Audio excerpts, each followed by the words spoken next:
Okay, there's going to be a review of SummerSlam 2007. It was pretty late this year, so they do it on August 26, 2007. So yeah, because of that, this was the first SummerSlam I missed since 2000 in terms of watching it live. But yeah, they do it at Continental Airlines Arena in the Meadowlands in New Jersey. So this will be the third time they ran SummerSlam at the Meadowlands. I think they ran it here in 89, 97, and then they do it again in 2007. The attendance is 17,441, so you get a monster gate here. They do a buy rate of 537,000. I think this is an incredible buy rate, especially when you consider this is the summer of 2007 with all the injuries, the suspensions. You know what went on this summer. This was not a good summer for the WWE. Maybe their worst summer of all time in terms of negative publicity. But hey, give Triple H credit. I think if there's one guy you got to give credit for this buy rate is Triple H. His original return in 2002, it was at Raw. It was on Madison Square Garden, and I was just kind of thinking. I think if they weren't running MSG right before the Rumble, I think there's a good chance they probably would have just had him come back at the Rumble, because I think they looked at Madison Square Garden as a perfect venue to just jack up the ticket prices. But if you're not running in a major city leading up to the Rumble, maybe they just would have waited.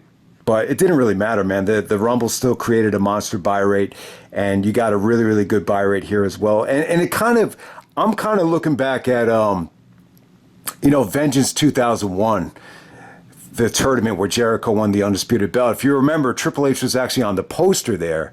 They were hoping he was going to be able to return for that show. But, a lot of people just assumed he was going to be there. But that just goes to show you, if you don't, aggressively, promote somebody to return, the buy rate is still going to fall a little bit flat. And that Vengeance 2001 had a really, really disappointing buy rate. I think that only did 307,000. So this is a pretty damn good buy rate, especially when you consider the fact that this is, 5-6 years after that show. And by the way, man, I want to give Mysterio credit. Mysterio came back as well on the pay-per-view. I think a lot of people found out that it leaked that Austin was going to make a surprise appearance. I think that helped. And I think John Cena and Randy Orton, their first major match. I think they might have wrestled at the Eddie Guerrero tribute show. That might have been their first match in WWE. But this is like their first major pay-per-view match, and it just felt like a huge attraction. It was very well built, so give them credit as well. But yeah, you know what, man? This SummerSlam, it's pretty mediocre to me. I think it's a forgettable SummerSlam. I think it's a one-match show. If you want to check out one thing, check out the main event. 2006 was disappointing because you had a stacked card. You had, a lot of legends on that show that were somewhat past their prime. But I don't really think that's what hurt it. I just think the execution of the booking, is what really, hurt SummerSlam 2006. Here, the expectations are kind of low. I mean, there's not a lot of talent here. It's a depleted roster with Cena in the main event. So you pretty much knew what you were getting here. I would say that this felt like I was watching, television quality matches, and then you finally got a pay-per-view main event. So I would, put it like that. All right, so first match of the night, we got Kane taking on Finlay. I thought it was good. Finlay is old school, so you got Kane selling the knee injury. Finlay playing the heel. Kane still playing the babyface. It's amazing how much Kane lasted as a babyface, even after he took off the mask. So I'm not a huge fan of Finlay opening up pay-per-views, wrestling bigger guys. I thought the JBL opener from WrestleMania 24, which was later on that school year, was, not a good choice for an opener. I didn't think this was a great choice for an opener either. I would have loved to have seen Mysterio and Chavo kind of try to redeem themselves and maybe give them a little bit more time than they did last year at the previous year at SummerSlam. I think that would have been, a much better way to go. But it wasn't bad. It was just, I just thought this was a bland opener for SummerSlam. One of the worst opening matches in SummerSlam history because it just didn't have a lot of, attractiveness to it. It just didn't have a lot of appeal. But next up, you have Umaga taking on Carlito and Mr. Kennedy. This is a triple threat match for the Intercontinental Championship. So Umaga as the IC champion. I totally forgot about Umaga winning the Intercontinental Championship. But I think the problem with this match is you had three guys that were heels here. So I guess it was a triple threat because they didn't have the confidence to book these guys one-on-one against each other if they're all heels. So, you had Carlito and Kennedy kind of teaming up on Umaga here. So if there was one guy that was playing a babyface, I would say it was Umaga. He's the guy that they made look strong here. He was double suplexing Carlito and Kennedy. When Carlito and Kennedy started attacking each other, that's when Umaga kind of picked his spots and kind of dominated the finish there. So could have been a little bit better, just way too short. It just felt like filler. It felt like something that could have been on Raw. But yeah, I think Umaga, like in the ring, I mean, he had an impressive year in 2007. Anytime you see him this year, he looked very, very impressive. At the time, Kennedy was supposed to be the illegitimate, child of Vince McMahon, but, the next couple of weeks were really, really bad for the roster. I think Kennedy, along with Morrison, was one of the main guys that was suspended because of steroid use or HGH use. So we're going to move on to Rey Mysterio taking on Chavo. So the build-up here was good. This is almost like Chavo was by himself with the build-up. He was like dressing up like Mysterio. He was attacking guys and kind of making fun of Mysterio for having a bad knee. So Chavo actually, I think it was at the No Mercy match. That's where he, banged up Mysterio's knee. And so Mysterio's still, selling the knee in this match. Mysterio comes out with like all silver paint. It's funny. Mysterio took a ton of criticism for coming back a little bit pudgy, a little bit out of shape. But like when I watch this back, it just feels like Rey. I don't know. Maybe we've just become accustomed to seeing, this version of Rey Mysterio where he's not totally ripped and cut up like he was in WCW. But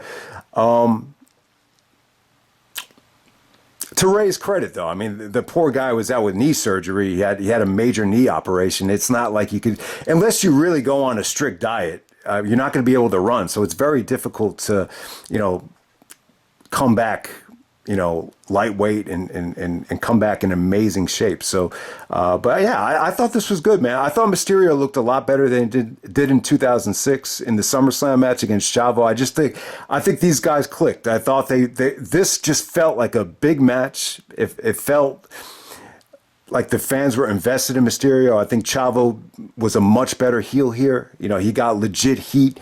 The fans were just excited to see Rey back. I think when you look back at their previous match, when they opened up 2006, I just think there was a little bit of a burnout factor with the whole Eddie tributes and just Mysterio as a whole. I guess sort of, biting Eddie Guerrero and kind of leeching off of Eddie's legacy. I think the whole fucking, WWE universe was just kind of burned out with it. Here, it felt fresh. It felt like a really, really, really fun match. So Mysterio sucks it up. He's able to fight off the knee injury. Everybody goes home happy with the 619. I would definitely say this is the second best match of the night by far. Next up, we had the Battle Royal to determine the number one contender for the Women's Championship. This is the worst thing on the show. I just thought this brought the show down. This only went about 7 minutes. It felt like it dragged a lot longer than that. This particular Battle Royal, you didn't have to get the woman over the top rope. If you just knocked her out of the ring, she would be out. But Beth Phoenix wins. She last eliminates Tori Wilson and Michelle McCool. It was cool to see Tori last that long, but I can't say I was overly impressed with Tori's in-ring work. I love her as a diva. I think she looks like $1 million. She's besides Trish, she's probably my favorite diva ever. But yeah, Tori didn't look great here. But I thought the right girl won. So Beth Phoenix wins. And Michelle McCool is the last one eliminated. It's actually Candice Michelle. She's just kind of sitting with the championship at ringside. So you had some awkward shots of Candice as Beth won this thing. But yeah, we're just going to... All right, so after this, you actually had the Matt Hardy and MVP beer drinking contest. I believe they had a situation where MVP had a challenge to Matt Hardy in a boxing match, and MVP decided to substitute Evander Holyfield in for himself. So Matt Hardy returns the favor, and this time he gives MVP a substitute for the beer drinking contest. So you know who that is. It's going to be Stone Cold Steve Austin, and Austin comes out and stuns MVP before they drink a couple of beers. So yeah, Austin got the biggest pop of the night. I just think at the time that the roster is depleted. I mean, look at who's missing here. Benoit committed suicide. Eddie Guerrero is dead. Kurt Angle's in TNA. Shawn Michaels is out with the injury. Edge just, had another injury, I think, at the Great American Bash. Leading up to the Great American Bash, he got hurt. I mean, you name it. So many guys were out with injuries. The Undertaker is another guy that was out with an injury. This is the second consecutive SummerSlam The Undertaker missed. So I just think, I just think at the time, Vince, they were promoting The Condemned with Austin as a movie star. I think Vince really thought Austin had potential with the WWE films to be a big time movie star. I don't know why, Austin's acting career didn't really work. I think Austin's the type of guy where his heart needs to totally be in it. I don't think he's the kind of actor, that The Rock is or that Batista is. But hey, I think a lot of people were excited to see Austin. After all the shenanigans that you went through, it was a pretty nice treat to end the summer of 2007. So next up, we had John Morrison defending the ECW championship against CM Punk. I thought this was a really, really good combination. I really think these matches seemed a lot better on paper. When you look at all the pay-per-view matches that they had, I want to say, obviously Vengeance Night of Champions, that was a nightmare because of what happened. Then the Great American Bash, and then you had to wrap the pay-per-view trilogy up at SummerSlam. They were all really disappointing matches. They didn't really click until they got to their ECW match where Morrison was already suspended. If you look at Morrison's physique here, it's not like he was jacked up and looking like a bodybuilder, but, very similar to Rick Rude and Randy Orton, like he was really cut up. Like you could see a lot of definition in his abs. So he was taking some sort of, chemical substance, maybe some sort of HGH, some sort of steroid where you can, get more muscle definition and stay lean. I mean, this would have been cool though if Punk was able to work that into the storyline with the whole straight edge thing, kind of going at Morrison for being a cheater by using steroids. I think that would have really, made people care. The problem is nobody cared about this match. They only got 7 minutes out there. Punk is the kind of guy that needs to have wrestling freedom. Like Austin Aries says time and time again, the Ring of Honor world title represents wrestling freedom. Well, I think that's what Punk needed at this time. And it just felt like he just didn't have it. He didn't get enough of a platform to get into, any type of mode here with Morrison. I thought this had potential. Morrison's kicks look great. They look like such a young athletic combination. And this is one of the only times I remember seeing Punk bust out a moonsault. I mean, it didn't look pretty, but, he definitely experimented with some different movesets at that time. I tell you, the finish was just horrible, man. This might have been the weakest match of the whole trilogy, man. So Morrison rolls up Punk, gets his feet on the rope. As the referee's counting to 3, Morrison kind of slips off the rope, and I don't know, it looked like he just, couldn't maintain the leverage on the rope. It just looked like a crappy ending. Just really, really, really crappy ending. Just a crummy way for Punk to end his SummerSlam debut. So, at this time, I think Cena even said, he was saying to himself during this feud with Morrison, like, what's the big deal? Like, is that really it? Like, why is this guy so popular? The first time I heard of CM Punk, they were talking about this in 2005 on a forum about how Shawn Michaels and Triple H were, kind of didn't really care for his tryout and were kind of underwhelmed by him. And a lot of the internet was in an uproar about the reaction of DX to, CM Punk.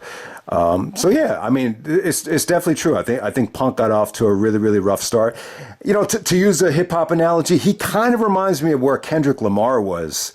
Like when he was first starting out with Black Hippie, where he was probably the worst rapper in the group, and then eventually over time he became the best. It just took a while to grow, especially in this environment. But I think people that really knew Punk really knew how good he was. But at this time in WWE, especially on these pay-per-views, he just wasn't allowed to really thrive in this environment. And by the way, Punk is going to wrestle Joe. I believe at All In. It hasn't officially been announced yet, but I think it's pretty cool. I mean, they're going to really have to, it almost feels like they're having the match just to make up for, the other match being a little bit disappointing that they had on television in the Owen Hart tournament. But we'll see, though. I think by the time he gets to All Out, I'd like to see Punk involved in something a little bit more serious. But it's going to be a huge, challenging month for AEW with back-to-back pay-per-views. But we'll see how they do there. But yeah, John Morrison successfully retains over Punk, but Morrison would get suspended, within the next couple of weeks. All right, next up we have Triple H, the King of Kings, taking on King Booker with Queen Sharmell. Man, they only go 8 minutes here. It felt a little bit longer than that. I actually enjoyed the match. I thought it was quite good.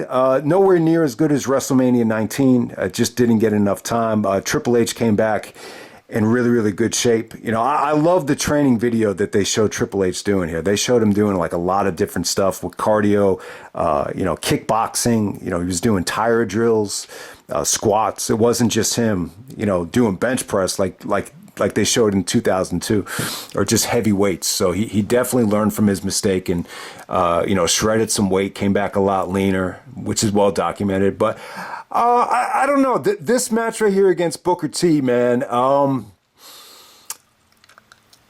What was supposed to happen here? I do remember Triple H got a lot of criticism because he buried Booker T here. I just think I think it's because it was just too short. I think had this gone maybe 15 minutes, it wouldn't have felt like such a squash. There was rumors out there that Booker T was disgusted and never watched the match back. Well, why would you watch it back anyway? It wasn't. It was a television quality match. It was still good. It was still fun to see. I think Triple H got a great reaction. He got a lot of respect from the fans. It wasn't overwhelming like 2002, like the 2002 MSG comeback, but it was cool. The funny thing is when Triple H does the spine buster, it's almost like it looked to me like he did it differently just to protect the quad, because that's how it tore the second time. The first time it was breaking up the walls of Jericho. Second time it was the spine buster. So I just think, to be on the safe side, Triple H wanted to plant his knee a little bit, safely this time around. But Booker T hit the bookend. The Uranagi, Triple H kicks out. That was a good kick out. Some nice transitions into the pedigree. Booker T did a good job of countering some of the pedigrees, but ultimately Booker goes down to the pedigree and stays down in about 8 minutes. So this will be it for Booker T in WWE, for quite some time, until he came back at the Royal Rumble or came back as a commentator. And you wouldn't see Booker T again until the Genesis 2007 main event where he debuted in TNA. But hey, I think it was time. I think Booker T had a good run in WWE. I wish this King Booker gimmick was dropped and he could have just been himself. But, maybe Booker T in the WWE just ran his course. But I don't agree with the fact that Booker T should have went over, or, this should have been a disqualification. The bottom line is you're bringing Triple H back. If Triple H loses here, the criticism will be that, they ruined Triple H ruined his momentum because he lost to Booker T in the first match, and they fucked around and made it a DQ in the first match back. So you'd have that to deal with. So there is no way around it. It's a predictable match. You had to have Triple H win. I think the only thing I think I would have changed about it, I would have had Booker, go at least 15 minutes just so it didn't look like it was a total, annihilation. And that's how it kind of came off here. All right, next up we had the great Khali taking on Batista for the world title. So yeah, Khali was champion. It must have been a bad year. I think when people see that in the comment section or in the description, that's the consensus with 2007. But hey, man, the roster was depleted. You needed somebody to be champion. It's almost like you wish Austin and Goldberg were not in The Longest Yard, because I think them being in that movie, it brought so much attention to Khali. Like Vince probably saw it. He's like, oh, who is this monster? Let's make him the champion. So you have to deal with that. I thought Batista was going to win here. So I forgot Batista actually wins the next month in a triple threat match where they put Rey Mysterio in it. I think that was at Unforgiven. But yeah, the match was pretty bad. Khali dominated the whole thing. When I watch Khali, he reminds me of like a retarded version of Kevin Nash. I think that's the best way to describe him. He pretty much does a lot of the same things that Nash does. Just the lots of forearms, lots of knees to the turnbuckle area, lots of just kicks and chops, just really nothing fancy. Michael Cole even said the fans are disappointed because Khali's dominating the match, and then the fans start doing the wave. So you get a little bit of deja vu there. That's not the first time the fans did the wave in a SmackDown World Title match. It happened a couple years earlier with JBL and Taker. So everybody remembers that, but it happened here as well. But I can't really say that Batista. I think Batista looked a lot better here than he did at SummerSlam 2006. But what was he supposed to do here? The match was just designed to get Khali over as a monster. I think Batista really didn't get a lot of offense in. There might have been a time where he hit a spear.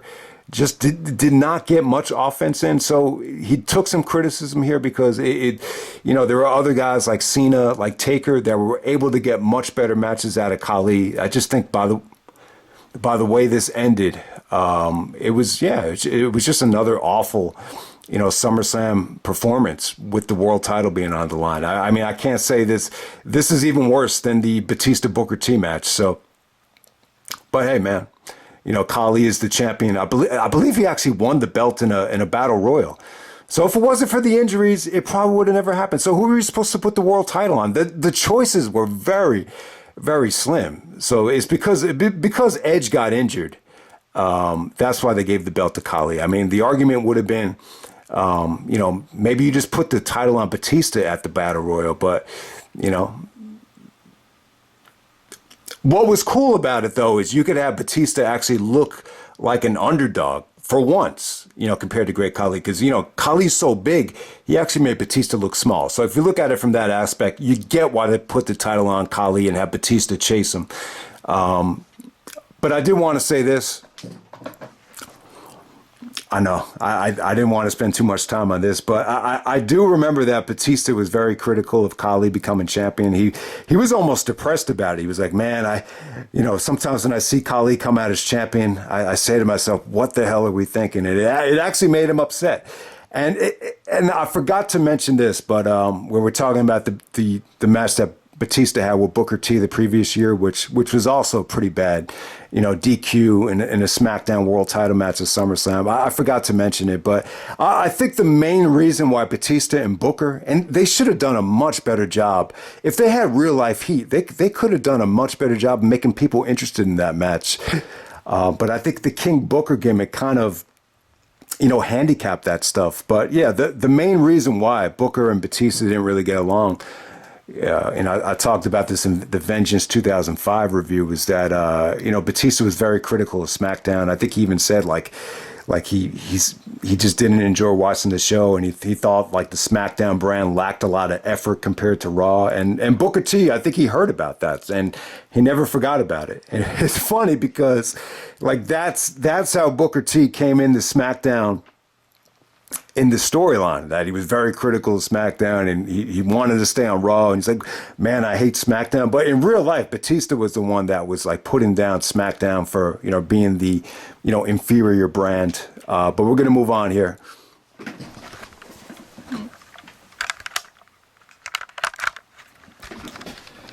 Running out of battery power.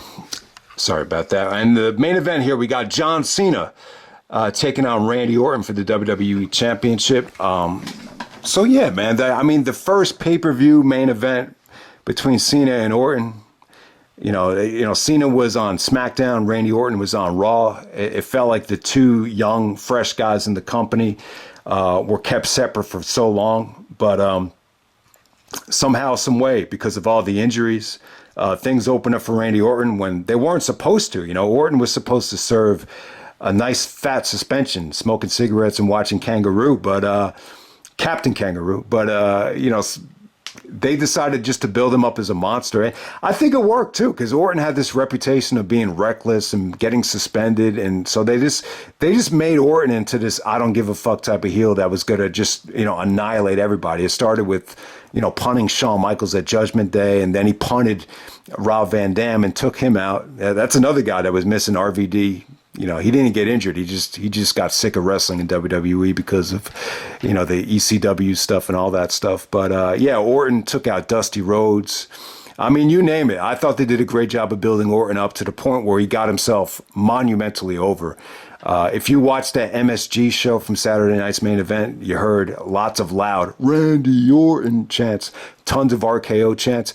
And I'll tell you, this is one main event where I was really surprised. I mean, Cena actually used to write, if anyone remembers this, in 2006 and 2007, he used to do a lot of writing online. I can't remember what website it was. I remember he talked about WrestleMania 22 against Triple H, and he talked about how he wanted Orton to win the belt. He thought he deserved it. He said, I can't hold the title the rest of my life, so if there's one guy that deserves it, my best friend, it should be Randy Orton. And, that got a little bit of criticism. And, my main gripe with it is I just don't ever think you want to, spoil it for the fans, to let the audience know that that's your best friend and that's the guy you're pushing to become champion. I rather just Cena would have kept that private. But because of that, and just because of the momentum that Orton had, I just think a lot of people thought Orton was going to win here. Eventually, he did win it, but it wasn't from Cena, though, because Cena got hurt eventually. But I would have loved to have seen this feud played out. I thought this was the best, John Cena, Randy Orton feud in 2007. This is much better than their 2009 stuff. Their work in 2013 and 14 was really, really good. I just think the fans were just tired of both guys at that time. But this is, once again, it's the match of the night. Cena at the time, just had, such a polarizing reaction from everybody, and it just made for a vintage John Cena environment with the fans just going crazy. Orton wrestled a very methodical style, and that style with him applying the headlock and him being very methodical, it gets old pretty fast, but it worked for this match because there was just so much anticipation to finally see a title change. I mean, Cena's going on a whole year as champion here. It felt like 2.5 years. I mean, even though Edge and RVD had, a couple of runs with that same title, it's almost like Cena's been champion for almost 3 years at this point. So the fans definitely wanted to see, something new, something fresh. So it definitely had a unique feel to it. And, anytime Orton hits something, whether it be the springboard DDT, not the springboard DDT, but the DDT from the rope, or the any variation of a headlock, they all got great reactions. The reaction for the punt with Cena ducked, got a great reaction. The reaction for the RKO got a huge pop. So anything Orton did, it just looked violent, looked sadistic. They just built Orton up as this heel that would do anything to win the belt. And, Cena actually did a good job of staying away from it. It just ended up being a nice roller coaster ride of a match. I will say this, the finishing sequence, you had John kicking out of the RKO, and then there's just kind of a, awkward transition to Cena just hitting the FU, out of nowhere, and Orton stays down from it. So, yeah, I think a lot of people really expected Orton to win, but I just think they wanted to, slowly build, to that and just really, have Orton do some, sadistic and even more maniacal things. I think they even involved Cena's father, this time not at the house like they did with Edge, but I think they actually brought him into the match at Unforgiven. So I thought this feud was really going well. And then Mr. Kennedy actually hurt Cena, right before the last man standing match at No Mercy. So it would have been really interesting to see, if Orton would have took the belt from Cena there, or maybe they just have Cena run with it. But I don't know, man. So Triple H coming back at this pay-per-view as a babyface. I mean, you had to do it, right? You had to have him have the big win and come back as a babyface. There's just no way around it. But I really think, Triple H overstayed his welcome as a face. I mean, think about it. Like, he didn't turn heel until like another 6 years from this show. I think it was, you want to say it was the Punk stuff when Triple H finally turned heel in 2011, but it really wasn't. It wasn't technically until 2013, the Daniel Bryan Cena match where Triple H turned heel when he was the referee.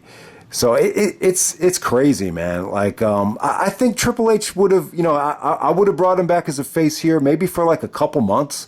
But I just think you could have gotten so much more value out of Triple H as a heel at this time. I mean, he just totally overdid it. But I know some people are going to make the argument that Triple H had a good run with the championship in 2008, and he was having good matches, which is true. But I just really felt like they dropped the ball. I mean, you could have done a real intense, heel Triple H versus Cena feud with them going for the belt. I think that could have been huge for the company.